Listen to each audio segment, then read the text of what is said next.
Yeah. I'm just curious to hear your thoughts on how you, as you set up this infrastructure, how you break through this primary and catch the attention of more Republican voters and be a competitive candidate. Yeah, I think it's happening already. I really do.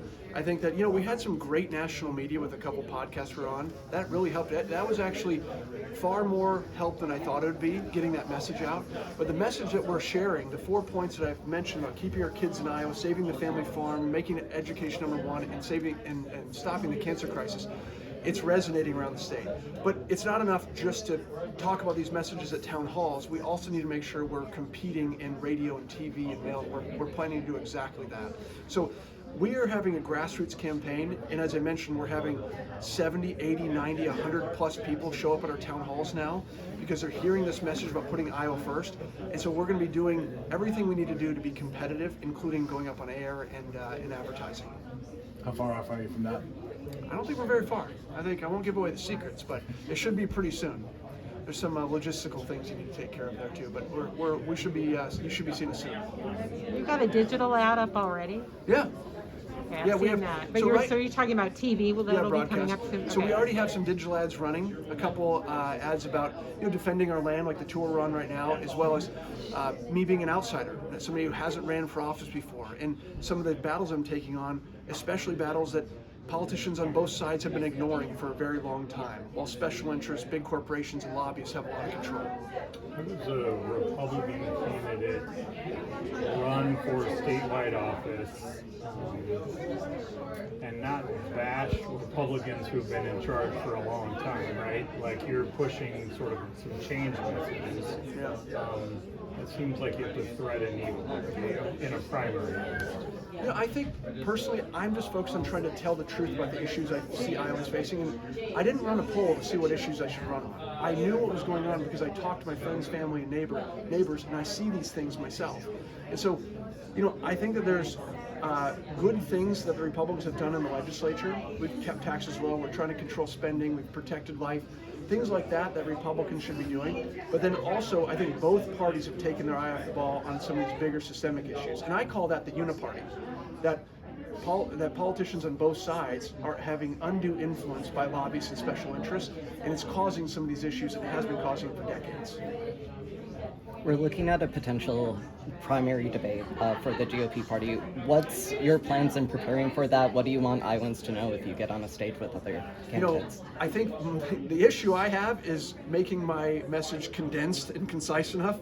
Like I said the other night, we had an hour and 20 minutes of Q&A. I like longer form conversations, so this is actually really good practice for me right here. But I think it's just about making sure that we have a theme, that people can see the theme that's going through our campaign about putting Iowa first, whether it's with our tax dollars, whether it's with getting young people back on farms, or stopping the cancer crisis, that we have a theme of putting Iowans first. That's my hope, is to be able to convey that message. You're running as a MAHA candidate, and the first thing that a lot of people think of when they hear MAHA is vaccines. I just saw some new statistics that measles cases in 2025, they hit a 34-year record, and then the first 3 months of this year, they're double the rate of 2025. Do you think that's a problem, and if so, what, if anything, should government do about it? I think the big problem we're having is that, when you look at the vaccines specifically, that we've had a long time, and by the way, the left and the right have both been on the same side of this issue at different years, that large corporations are having undue influence on the vaccine schedules and on what should be proper. When I was growing up, I think there was about 3 vaccines for a kid that was under 1. Now there's 30. We've just gotten to the point where there's financial incentives at play and lack of accountability through vaccine immunity acts that are not allowing these companies to be held accountable. Very similar to what I'm saying in the pesticide immunity bills. I'm absolutely opposed to those because the free market is how we get recourse when we're harmed by a product. So I think vaccines have a place, but we have to make sure we're getting honest testing and science behind those. And too many of our agencies on the federal level have been captured by big business. We need real science and truth behind what the risks are associated with it, because there are risks, but there are also many benefits. But specifically with the measles outbreaks, should government do anything to be trying to curb those, or is that something you're not that concerned about right now? Well, I think the discussion about measles has changed quite drastically from even when I was a kid. and the seriousness of it. I haven't looked at the exact statistics on that. I can, and I'd be happy to talk to you about that, but I don't want to speak out of turn on that specific issue because I've seen both sides put forward data on that is very conflicting, and I want to make sure I'm informed before I discuss. I asked Congressman Feenstra earlier this week, the next governor will come into a state budget that most likely still revenues are short of current spending levels. The current Republican legislature insists that eventually that will rebound, and that's why the taxpayer relief fund is there. That's going to cover the gap until that. I'm curious if you share that same. I'm sure you haven't had the staff to kind of run, analyses of those, but just ideologically speaking, do you think that's a safe, a proper approach, and how would you possibly look at things differently? I mean, Governor Lahn would sit down and do his first budget.